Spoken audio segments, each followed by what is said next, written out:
দীর্ঘ ৫৩ বছরের প্রত্যেকটি খুন, গুম ও অপকর্মের বিচার বাংলার মাটিতে হতে হবে বলে জানিয়েছেন জামায়াতের আমির ডাক্তার শফিকুর রহমান। শুক্রবার সকাল ৯টায় কুড়িগ্রাম সরকারি কলেজ মাঠে কুড়িগ্রাম জেলা জামায়াতের উদ্যোগে বাংলাদেশ জামায়াতে ইসলামীর এক কর্মী সম্মেলন অনুষ্ঠিত হয়।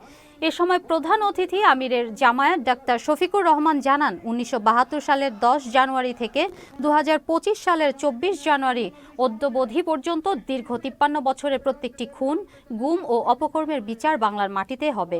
যারা বাংলাদেশের বিভিন্ন ধর্মের মানুষকে জুলুমভাবে অত্যাচার করেছে, জমি দখল করেছে, ভিটে মাটি থেকে উচ্ছেদ করেছে, অন্যায়ভাবে সম্পদ লুণ্ঠন, তাদের ইজ্জতে হাত দিয়েছে, এই দুষ্কৃতিকারীদের তালিকা তৈরি করে জনগণের সামনে প্রকাশ করার দাবি করেন।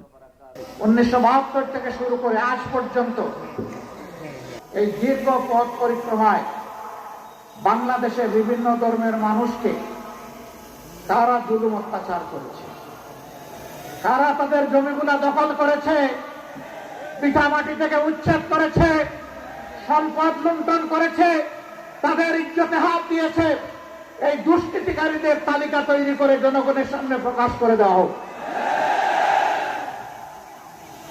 এই কাজ যারা করেছে তারা সমাজের কালো এবং কুৎসিত চেহারার মানুষ।